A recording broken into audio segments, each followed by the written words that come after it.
And now we have our last major panel of the day. AGS President Dr. Marie Price has organized a group to focus on building the next generation of mappers through YouthMappers and North Star of GIS.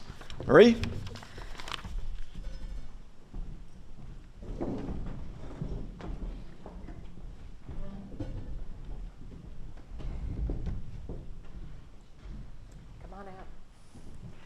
Hi, everyone. Good afternoon. I'm very excited about this panel.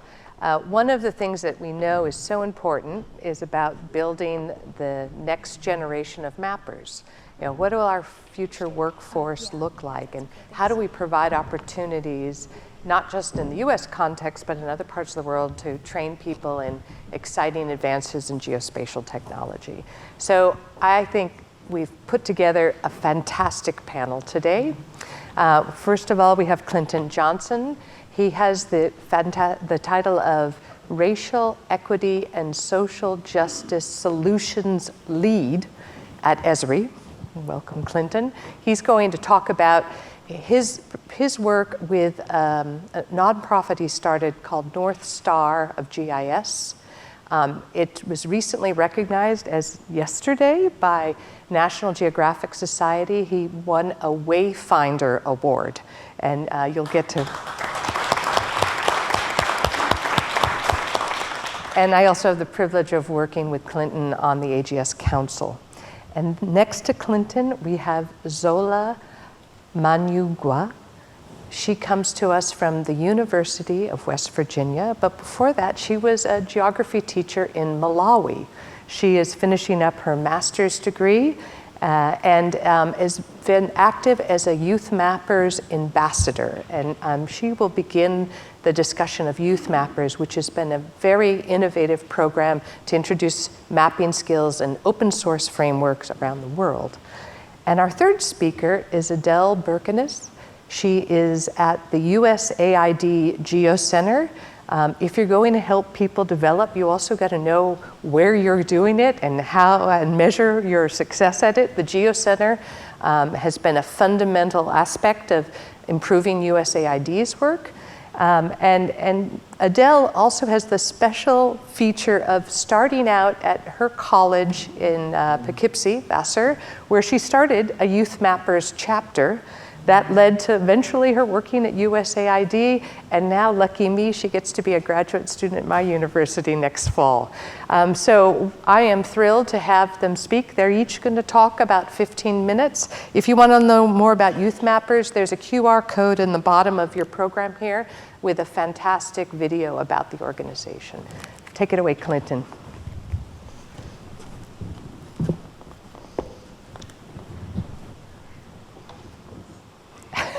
You can. Thanks, Marie. Hello, everyone. I'm Clinton Johnson. I use he, him pronouns. And before I dive into my presentation, I want to take a moment to acknowledge that this is the first day of Pride. And people all around, that's good, that's fine. People all around the world are celebrating that history, the contributions of people from LGBTQIA plus communities, and the resilience of people who identify. And you know, as we do our work and as we continue to the close of the event, I just want us to be thinking about how we can bring that same spirit of equality and more than acceptance, but embracing of diversity of experiences and perspectives into our work. While I don't have a story map to show you all, I also have QR codes that'll be on my slides. You'll have time, the same QR code will keep popping up. It has a set of links to content about the North Star of GIS. There'll be a link to a great Pride story map. And there's also a link to a survey that I would love for you all to participate in. There isn't a whole lot of data about what Black representation and experience in the geography-related fields looks like. And we're trying to grow that. And with your input, we'll have much more information. So, you know, as Marie said, I have the sort of privilege and honor of standing before you today as a newly minted National Geographic Explorer. And I also have the privilege of being the first and right now the only person at Esri with equity in my official title. And hopefully there will be much more of that. We'll see much more of that. And I think all of those honors, those acknowledgments they're definitely not just about me. I work with lots of people doing lots of great things, and I'll talk about a little bit of that, but they all sort of mark milestones towards a future where the geography community is truly equitable and where everyone finds belonging. We're here in St. Louis, a city that is 44% Black, and so when we think about diversity, I want you all to sort of shift towards equitable representation. And equitable representation, diversity might mean a few people here are Black, a few people here are Latinx, and so on. Equitable representation would mean that 44% of the people who are here are Black, because that's what we see in the region. That includes people who have lived here for many generations, people who just moved here, people from out of the country. So as we think about diversity, I want you all to sort of shift to equity. And as you think about inclusion, I also want you to shift towards belonging. Now, inclusion is more like this notion where we have this exclusive club, we call it geography, and we decide who we let in. And we think it's good to let in some other people who we might otherwise exclude. Well, the notion of belonging is that we equitably co-create spaces where we recognize that people of all backgrounds belong. And we embrace them when they show up, and we make them feel welcome.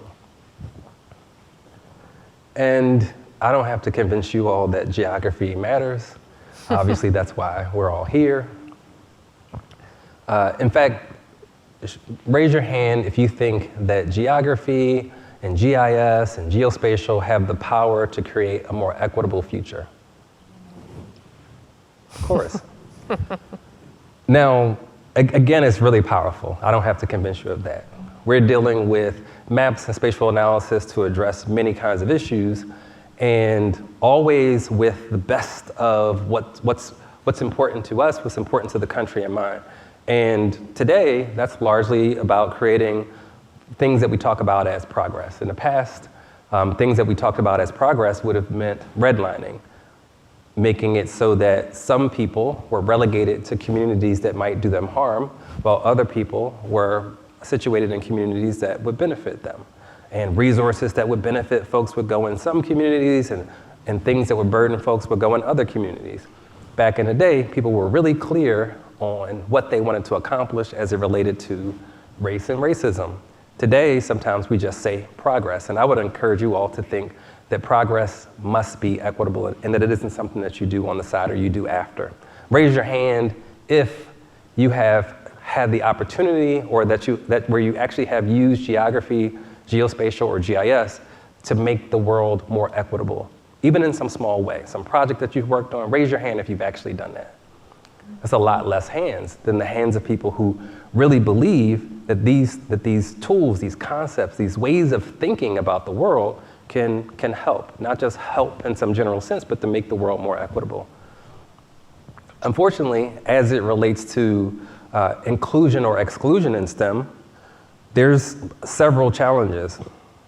So 44% of Black people who graduated high school and entered into the STEM field say that they've had some really positive experiences. And despite the folks who've had very positive experiences, there are also those who've had negative experiences. They felt like people were treating them as if they didn't understand the subject matter. People were treating them as if they didn't belong. They had repeated encounters with racial slurs and other harmful interactions. You'll also, if you follow that link and you fill out the survey, you'll also see a link to this data. You don't have to fill out the survey to get the data, but you should fill out the survey. And mentorship matters. Raise your hand if you had a mentor who encouraged you to pursue the work that you do in geography or in agriculture. Keep your hand up if that mentor shared your racial identity. Keep your hand up if that mentor also shared your gender. So for some of us, it sort of just happens, and that representation matters. We can see ourselves in a future where we can have a positive impact or we can enjoy our career. And for others, because of this lack of representation, we have a different experience, but mentorship matters. Over half of Black people who had Black teachers, Black people in STEM, they said that they had a Black teacher that made them feel excited about pursuing a career in STEM, who helped them to imagine themselves into the future and encourage them to keep studying. So mentorship matters, and so we need to make sure that each and every one of us can be a mentor, but we also want to make sure that there are more and more opportunities for people from underrepresented groups to connect with mentors who look like them, who may have shared some experiences that they've had. So representation matters, and as I said, and I'm sure you're all excited to help out with this problem by filling out that survey, but there's not a whole lot of data about this, right? So Dee Jordan has been working to collect some information about this. Organizations like AGI have been working to collect some information about this to some degree. There's an organization that's kind of like North Star of GIS, but it's focused in the UK, focused on geography, PhD, students, and they've collected some data, what it means to be Black or of mixed Black race. All these things differ from one place to the next. And we've started to, like I said, collect some information.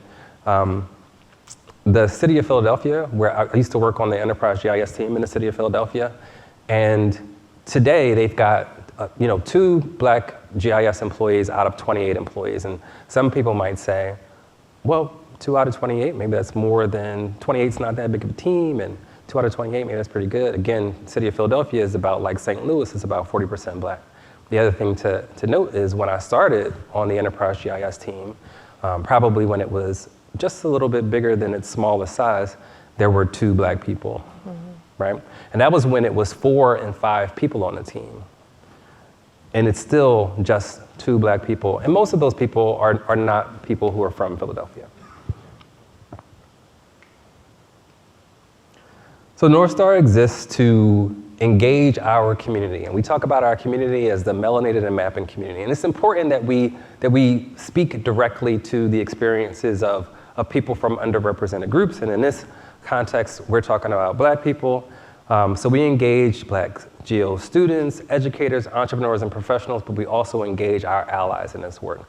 We engage at events like the Esri user conferences and ERISA events. We want to do some more things at AGS events, and we create Black at Geo event experiences that bring Black experiences in those spaces to the center, and make things possible, like literal investments in Black-owned businesses while we're at conference venues. Would have been great if we had an experience at Kathy's Kitchen, maybe, for instance, as a way of literally investing while we're here. We connect Black students at HBCUs to opportunities to pursue those geospatial courses that they're interested in. In some ways, one of those ways is that we funnel cash grants to them, and we do 11 cash grants a year of $5,000. But we also connect them with opportunities to attend workshops and to participate in organizations like AAG and ERISA. We convene our community at our own events. We host an annual event for Black History Month, and we also host an event annually that we call the Homecoming.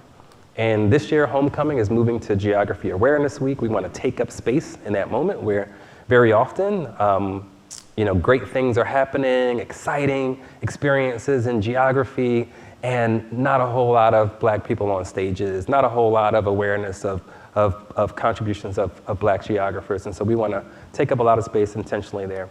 And we advocate. So we engage with organizations like AGS and Esri and so many others to really advocate for Black representation and belonging. And we never work alone. One of the things that we found out really early on is that there were several moments in the past 30 years where people have tried to do something similar, and it's always been about 1 or 2 people who were in the right position, in the right organization, and while they were there, and while they had the energy, they were making things happen. They were doing things that in the moment would increase Black representation in a space.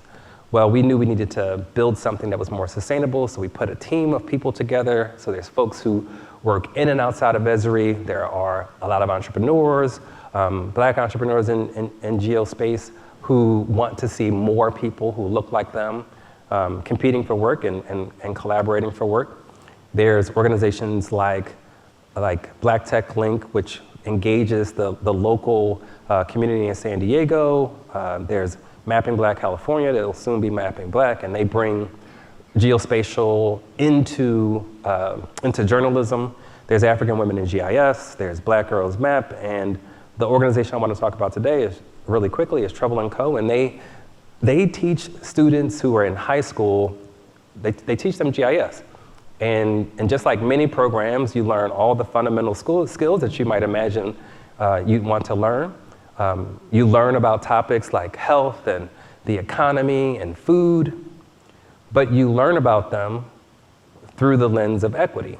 So while you are working in the food space and learning how to make a map and build a survey and create a dashboard, you're simultaneously learning how you use GIS to advance equity. That work is really important. They're looking to start an initiative in the St. Louis area, so definitely look out for them, and you'll find a link to them after you fill out that survey.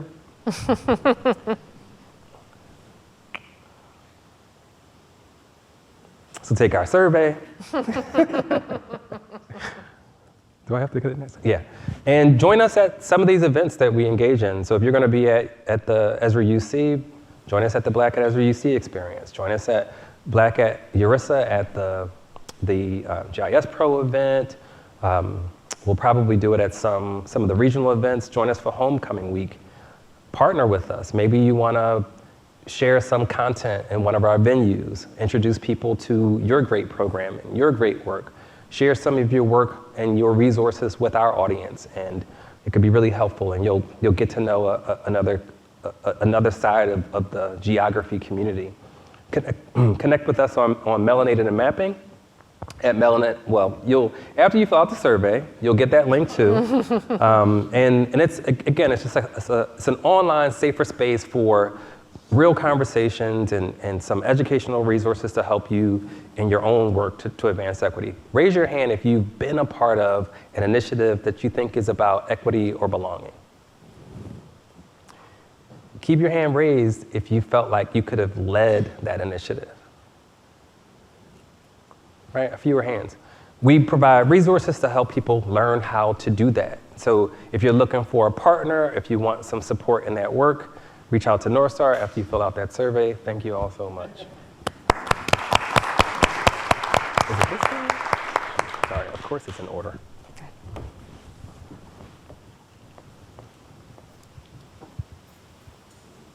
Okay, I'll reintroduce myself. My name is Zola. I am the current YouthMappers Communication Specialist, and I am a Graduate Research Assistant at West Virginia University. I am originally from Malawi, so it was interesting to see some maps from Malawi earlier on. I think I saw a couple of them, so I was like, oh my gosh, I know that place. So I'm here to present about YouthMappers. What is YouthMappers? It is an international network of student-led university mapping chapters. It strives at improving the digital literacy and capacity of different university students around the world by introducing them and building the GIS skills. And in turn, the students start to contribute to initiatives and projects that are centered on food security, disease prevention, disaster management, and different other things. So basically, the SDGs. YouthMappers is funded by USAID, and its founding organizations Arizona State University, Texas Tech University, West Virginia University, and George Washington University. YouthMappers put people on the map that would have otherwise been not on the map. So how many YouthMappers do we have, and where are they? We have over 5,000 students that can claim that they're YouthMappers. We have 370 chapters around the world in 72 countries, and our map shows where those chapters are. So how do we do it? How do we engage the students? How do we build them to become mappers? That slide wasn't supposed to do that. It's okay. We have featured projects. So USAID missions in the different countries have different objectives, and they have different projects that involve mapping. They involve the different Youth Mapper chapters that are in their respective countries. So the students have the opportunity to have an experience in working on projects under that. We have partner initiatives. USAID has implementing partners in different countries, but also there are other organizations that simply do work similar to what we do. So they come in and partner with Youth Mappers. We have like the Humanitarian OpenStreetMap team, Red Cross, and Doctors Without Borders, organizations like those, and hopefully after these presentations, organizations in this room as well. Local capacity building. When we start a Youth Mappers chapter, or when they apply to have a Youth Mappers chapter, we train them on how to work in their communities, teach them the different technical skills that they need, and in turn, they also become trainers of other people. So it's like a trickle-down effect. They learn different leadership skills, program management, communication skills, and anything that really involves you to work in the different industries in the world. As I said, Youth Mappers is student-led, so we definitely have chapter-led mapping. The students identify a problem in their communities, they come up with a project, and they implement it. And it is through these projects that they're able to showcase their situatedness. Basically, they use the different skills that they get from us in their context. They're able to represent the challenges that they face and that reflect their lived experiences. We have student scholarships in form of leadership fellowships, research fellowships, and ambassadorships. We also have the Youth Mappers Academy. The Youth Mappers Academy is an online learning platform that allows students to get access to different resources in order to enhance their technical skills, their leadership skills, or anything that they need that is geospatial. And they get cool badges from the American Geographical Society, so that's very encouraging for the students. So as you can see, our framework of some of the things that we do, it doesn't focus on one thing. It's not just creating a map for a certain project and we're done. We work on the different aspects of an individual, just not the technical skills, the soft skills, the communication skills, how to plan, team management, collaboration, and stuff like that. So that takes us now to our motto.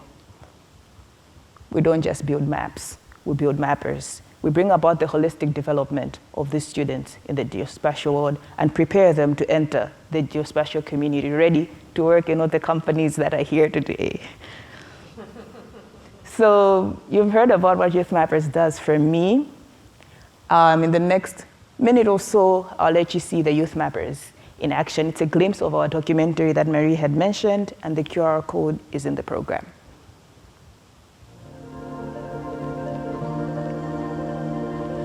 When you can't see a problem, you can't address it. So being unmapped can mean you don't exist. These communities that are not on the map are left out in developmental strides. So it's quite a scary thing for communities not to be on the map. What we wanted to do was create data for the world by having young people and university students at the core of the mapping project. We are engaging residents and students who live there into the solution.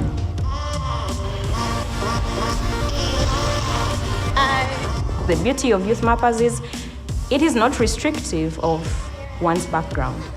As a woman, I felt that it has given me a voice to speak. They are contributing to bringing the world to a global village. I get to collaborate with my fellow youths around the world for a common purpose. We don't just build maps, we build mappers! I thought that was great. So please use the QR code to watch the whole documentary, to see the students in action and to see the impact of going in to train them and giving them the skills to start working on the different problems in their countries even before they graduate. So going back to the theme of the symposium, I'm going to share about an ongoing project that the YouthMappers are involved in that involves agriculture. So it's the Tanzania Crop Mapping Project. I think in the morning we had a lot of presentations that talked about using AI and machine learning to forecast yields, to estimate yields and things like those. And some of the data that we need in that process in order to have accurate estimates is ground truth data. And who collects the ground truth data? The people on the ground. So this project itself is a partnership between USDA, USAID, and YouthMappers. The goal of the project is to collect ground truth data that will aid in the estimation of yields and crop identification that USDA conducts.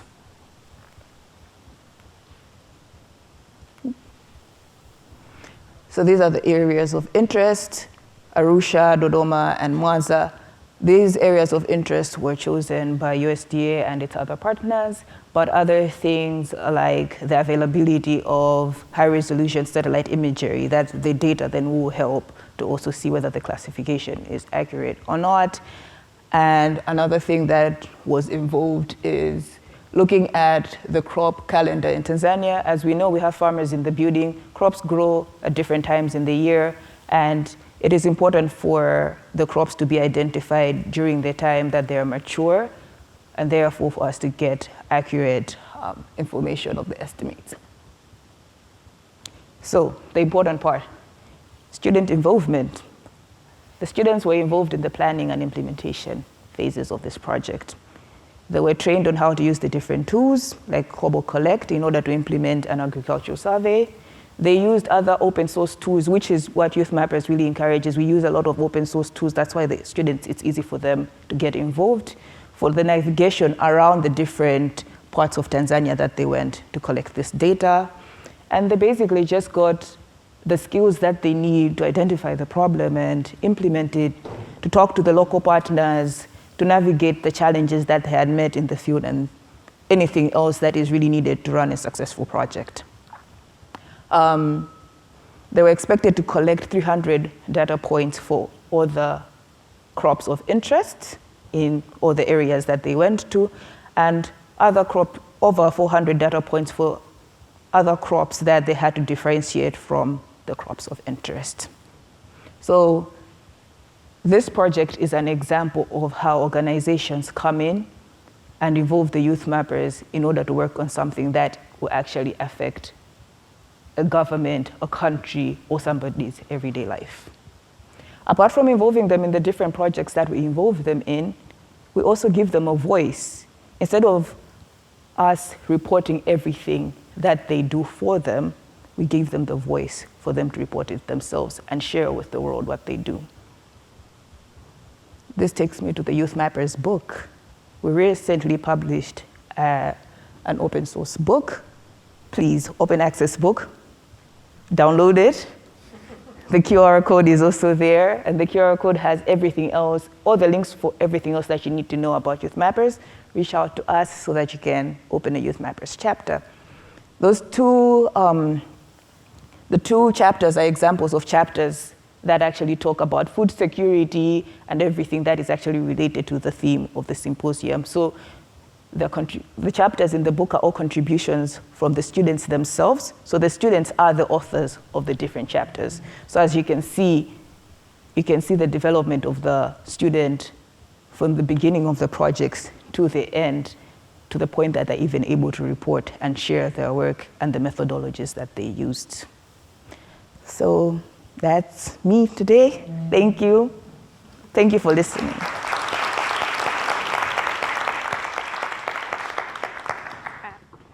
I think I should be okay. Yeah, thank you.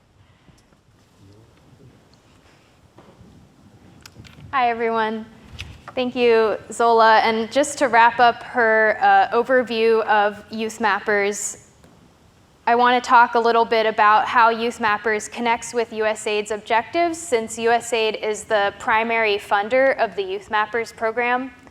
So the YouthMappers program works at the intersection of USAID's priorities of youth, digital development, and higher education while addressing many domains of international development, including agriculture and food security, environment, gender equality, water and sanitation, and humanitarian assistance. And so, along with addressing USAID development objectives, there's also the fact that the students themselves, as Zola just talked about, gain practical experience in high-demand tech skills, which helps us to address the digital skills divide where students in low and middle income countries may not have opportunities to build their digital literacy. And youth are also empowered to take on positions of leadership in their own communities and engage with local, regional, and international stakeholders. And then finally, as you saw in the documentary preview, one of the end results is that USAID and its partners gain access to geospatial data for undermapped areas. And so what do we mean by an undermapped area? Well, in the US, we have Google Maps, and everything is pretty much mapped, it seems, right? We can see building footprints, we can see roads, we can see amenities in our communities, but this is totally not the case for many other countries, and especially in poor and/or rural communities, there's simply a lack of that base geospatial data of buildings and roads. And the implication of this, as you saw in the documentary, is that these communities are often left out of development and humanitarian assistance because they're not on the map. And so that's what we mean by the digital data divide. When we have geospatial data for these communities, we can enhance our decision-making in international development. And also, as Zola emphasized, the ethos of YouthMappers is to create open geospatial data on open platforms. So that means that almost all of the time, unless there are privacy concerns about the data is uploaded to platforms like OpenStreetMap, which is free and openly available to the public. Anyone can go in and edit the data or download it for any use. And so at USAID, we call that a digital public good because it's available to the public. So now that I've talked about USAID and YouthMappers, I want to spend most of my presentation talking about my involvement with the YouthMappers program before I joined USAID. And so I'm going to talk about the YouthMappers chapter that I started at Vassar College called Hudson Valley Mappers. So let's first talk a little bit about Poughkeepsie, New York. So Poughkeepsie is located in Dutchess County in the Hudson Valley. It's midway between the state capital of Albany and New York City. And the city of Poughkeepsie, which neighbors the town of Poughkeepsie, is a Rust Belt city with an industrial past. You might be surprised to learn that Poughkeepsie was actually a center for whale processing in the 19th century. It was also a center for paper milling, shipping, and brewing. And then in the 1940s, the arrival of IBM and other manufacturing and design firms brought an influx of jobs and development to the area. But then in the 1960s, the city experienced the effects of suburbanization and white flight, and major industries relocated to outside the city. Ultimately, this resulted in a higher concentration of low-income communities of color and a cityscape of abandoned factories and buildings. In recent years, Poughkeepsie has transitioned to a service economy and undergone revitalization, but socioeconomic and racial inequalities remain high and in some cases are deepening. So to address these inequalities, the city has a very robust network of community-based organizations, which you'll hear more about in a second.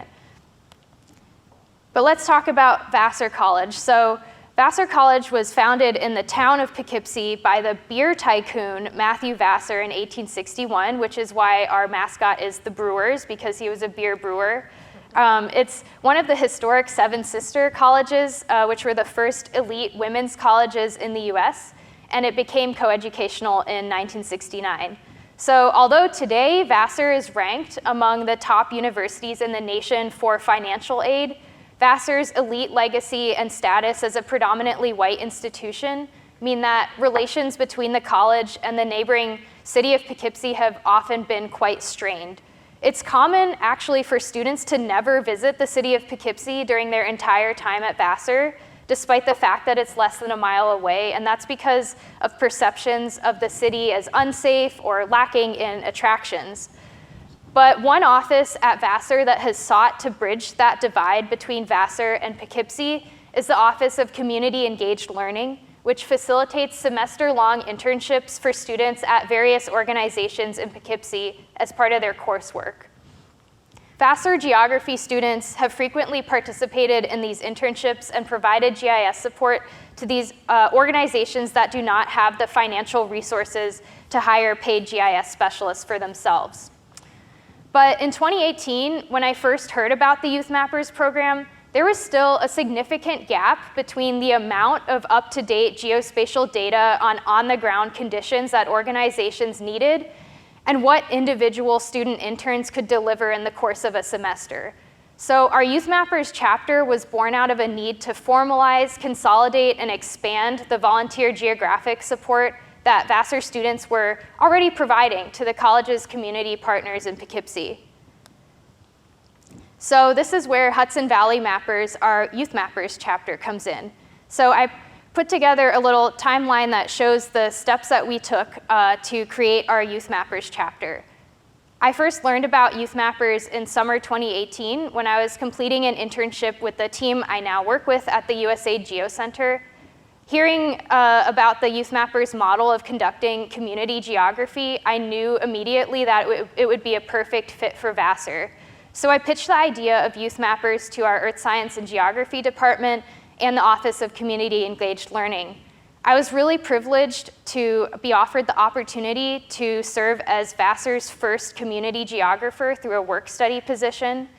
And we also started applying for grants to support the community mapping work that we were planning.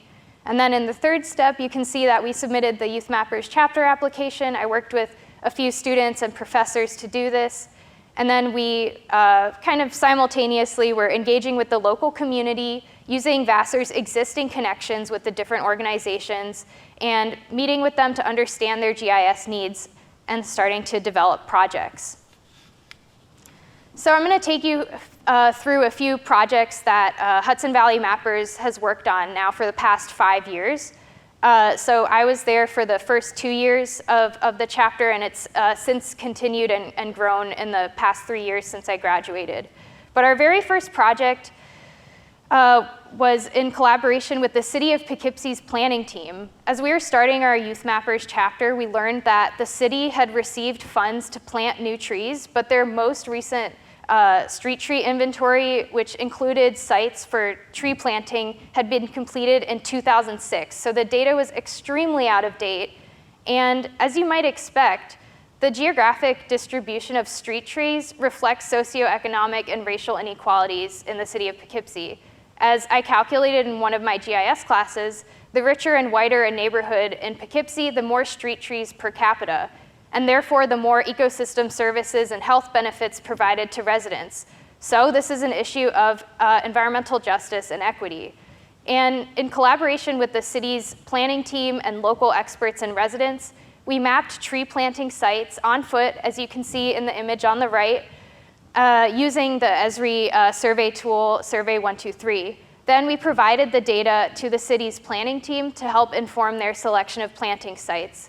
You can see a QR code in the bottom right of the screen. This will take you to a link tree with blog posts that I co-wrote with our different community partners about all of the projects that I'm talking about today.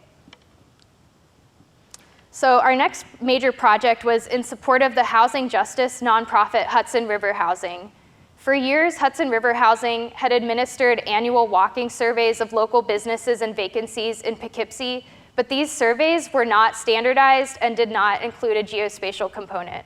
So we helped incorporate mapping into their inventory over multiple years, and we mobilized teams of Vassar volunteers to collect the data, as you can see here. So for the first time, Hudson River Housing was able to use maps to visualize changes in the commercial landscape over time.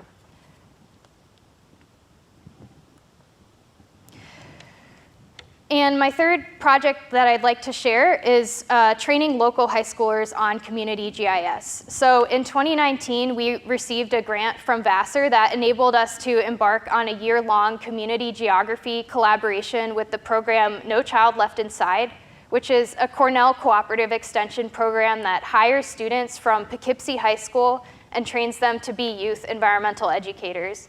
One of the requirements of the program is that the students create and implement an environmentally themed community project every year, and that year they selected waste disposal and management as their focus.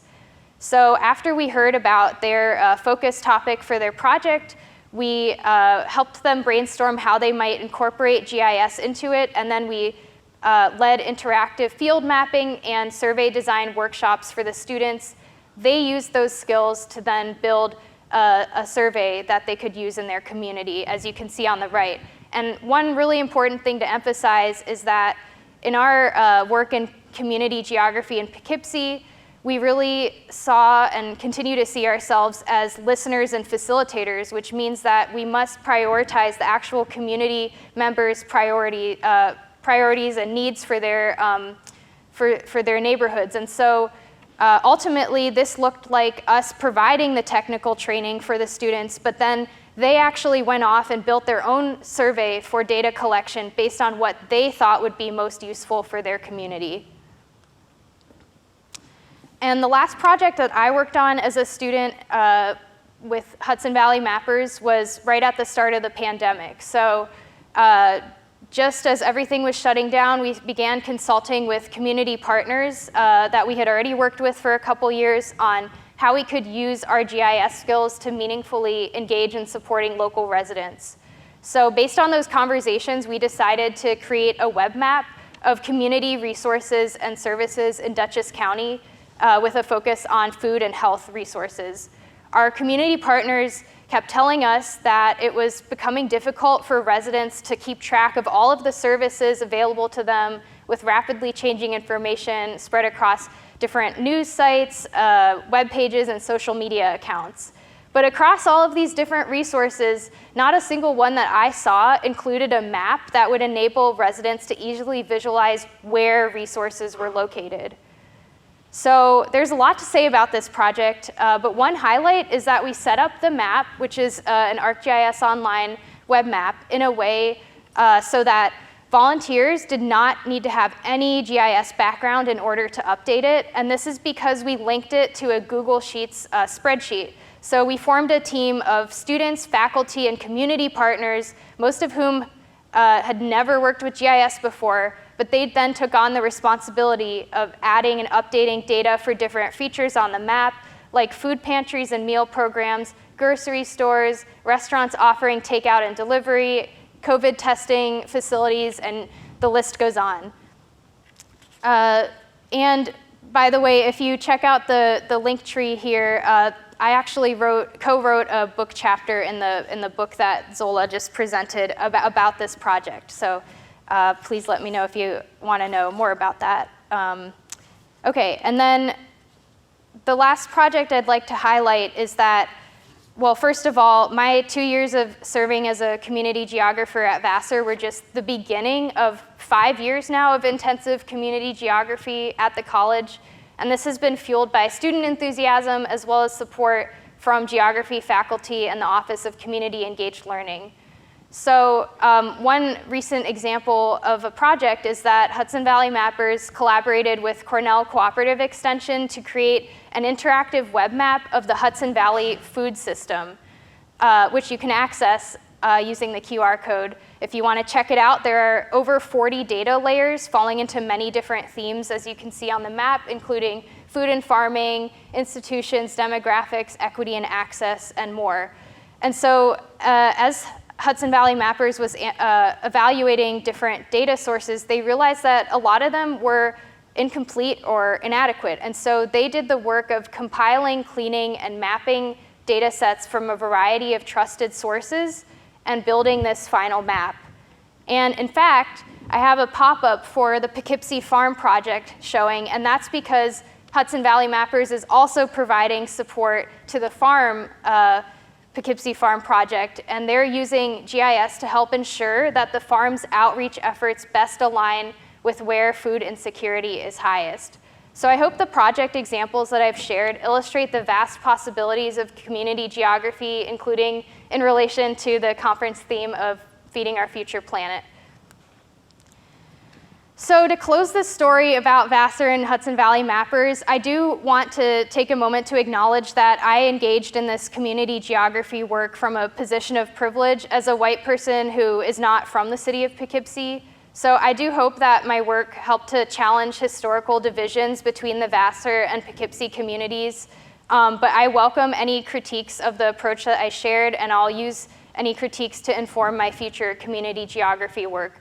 But I guess to summarize on one slide, I see these as the core practices of community geography. So focusing on building reciprocal long-term relationships with community partners, sometimes that takes the form of projects that are more focused on the process of collaborating and less on a distinct data outcome.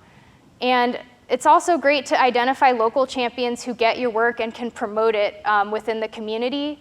Make sure that you're implementing projects on the terms of the community partners themselves. Like I said earlier, act as a facilitator and listener, take a step back and listen. And then, as I discussed in my initial slides, it is very important to consider the dynamics of the relationship between the university and the city or town. So, to conclude, a call to action for any universities in the audience who are interested in starting YouthMappers chapters. It's a very simple process. There's a short application form that you can access from our website. And as you can see from my presentation, you can design the chapter to fit the needs of your own community.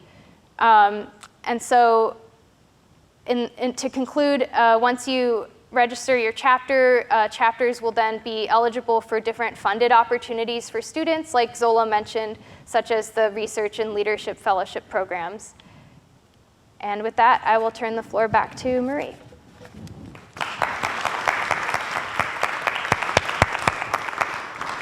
All right, I hope you're inspired, and I expect next time when I'm in St. Louis, there will be at least one, maybe 2 or 3 YouthMapper chapters. That's your assignment.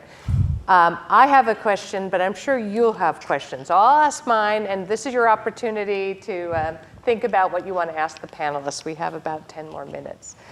So when I think about... We don't have. Pardon me? We okay? Okay. When I think about the power of maps, one of the revolutionary changes of the last 20 years is the democratization of mapping. For most of the 20th century, mapping was very top-down. A few people controlled the levers, and a handful of people actually produced the product, and then they got distributed, and it was God. It was a piece of paper, you folded it, or you didn't fold it well, and that's the truth. What's happened in this, I think, group is an example of how mapping and digitalization has opened up new ways of mapping, new kinds of maps, new ways of gathering data, and also engaging local communities. So my question to the 3 of you is, as you think about the future of mapping, what does it mean to have different mappers working at the community level, working at the global level? We heard a lot about getting images from satellites, but what happens when you ground mapping? What kind of information do you get out of that? And how does that help build community and change places in a positive way? Okay. I have a lot to say on this, but I'll be quick. So I think, for one thing, I was having this conversation with a few people outside. Why are there maps of our building footprints and street lights and street poles? It's because it's some organization's business that it's important that we have that, and they generate revenue off of it, even local governments.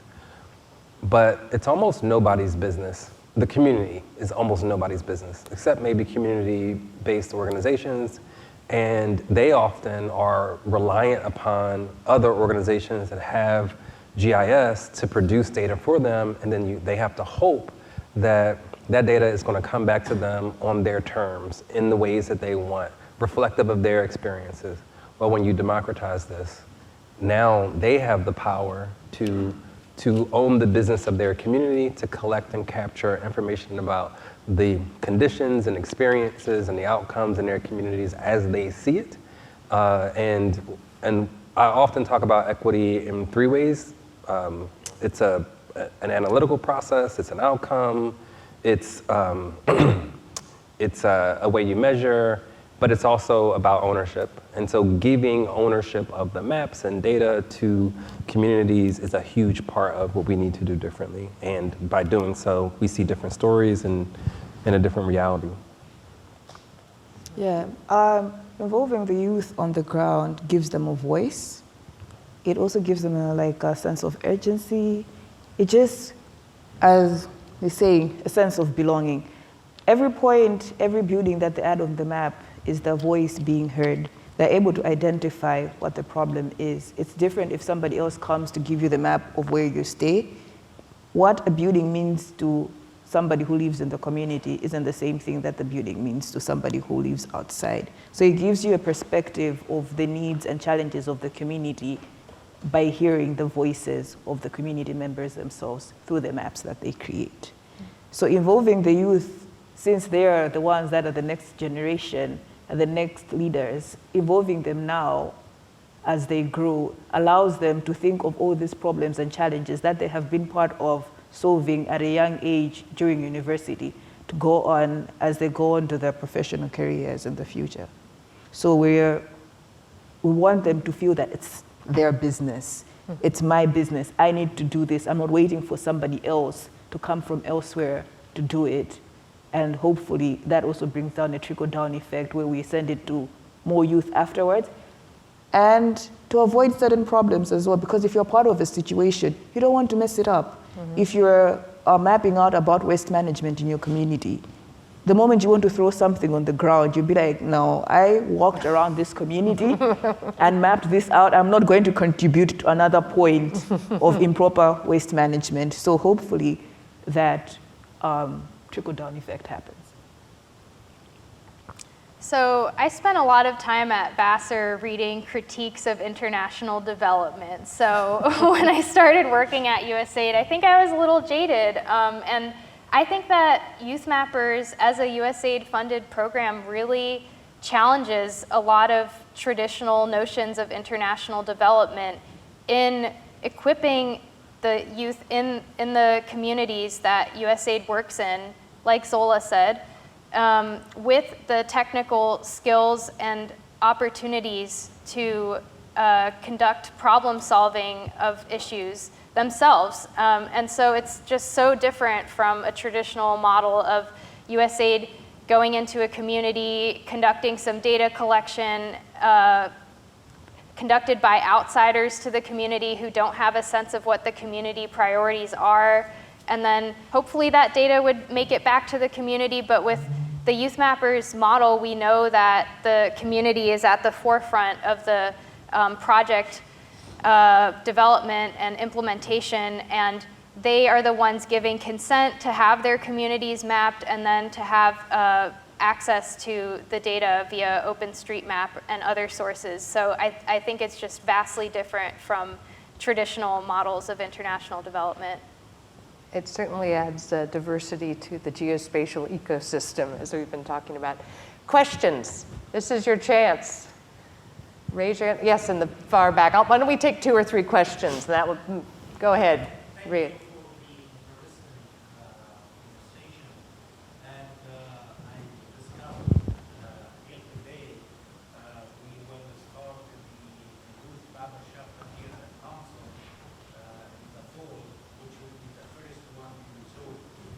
Woohoo! I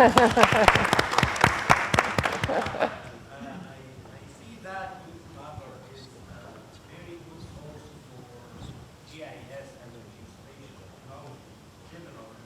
Most of us work on projects do the image processing and the analysis that most of the time require field verification and accuracy assessment.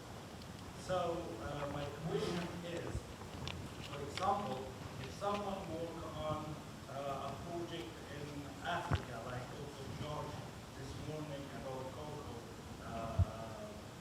production, and he or anyone with image processing and he needs accuracy system. Can we contact the chapter there and request this data? And in terms of data security, could be any issues with that of transferring the data from country to another? Thank you.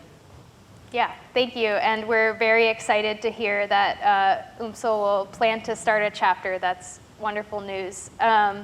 Yeah, so to address your question, which is about how do researchers partner with YouthMappers chapters who would be able to collect some of that ground truth data. So first of all, one point that we like to emphasize is that chapters engage in projects that we present to them out of their own interest. So they're volunteers. We can't make them do anything. We simply invite them to engage in projects. So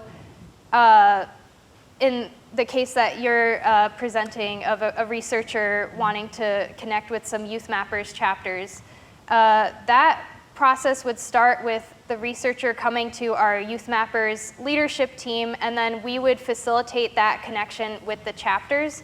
But usually for that type of involved work where there would be field mapping and it would take a significant amount of labor on the students' part, we really want to make sure that they're getting something out of it, right? Because our motto is we don't just build maps, we build mappers. So we want to make sure that they're getting professional development experience, and then if it's a significant amount of time or transportation funds or whatever the expenses for the students are, we would ask for some funding just to make sure that the opportunity would be financially accessible for them. Zola, do you want to add anything? No, I think you covered everything. So ideally, if you want help from the YouthMappers, you should also be ready to help them. They need to understand that they should be able to say, I took part in this project from the University of Missouri, and this is what I learned, or this project changed my life or my career path in this way. So if you present something like that to us, then we'll definitely be willing to connect you with the YouthMappers. But if you come in as like, we just want cheap labor, and no. So it's the students at the center and in front of all the projects. I have time for one more question. Oh boy. Lee, I gotta say yes to go to. This is an easy one. Clinton, could you tell me where to find the damn QR code? Because I got it on my phone. Well, can we go back to the slides with the? I'll walk around with it. There's a YouthMappers QR code, and then there's a. You can also go to North Star of GIS. That was an easy question. Yeah. That Okay. was easy. Yeah. Then there's one for Bob. Final question. Final question with a follow-up. One, are the three of you going to be here tomorrow? Yes. Yeah. Okay, that's great. There's two follow-ups. And we don't have to answer them now because I know we're running out of time, but I'd be really interested in talking to YouthMappers about if they do start a program here, how we might use that also to make other connections. So you'll see Sakita Armstrong and talking about Gateway Global, and working with high school students and making connections in these underrepresented communities. I think there's a lot of there. That's really exciting to me. And then Clinton, I don't know if you were exposed to Harris Stowe State University ran a GIS Pacific summer camp last summer, the inaugural one, they're continuing it, but they're doing it as an HBCU, so they're bringing in students from other HBCUs. And a lot of what they're doing is teaching teachers. So if you're not connected to that, Jesse, raise your hand. They walked out to visit. Yeah, I was hoping to come here and get connected with folks doing that programming for sure. Yeah, we started this saying these things are really successful if you meet people you haven't known, you stay connected, and there's some really strong and powerful, I think, ways that people that are trying to grow this ecosystem would want to partner with all that you're doing. I just commend you for your leadership and your passion. Appreciate that. Thank you. That's a great note to end on. Thank you all, and let's give them a round of applause.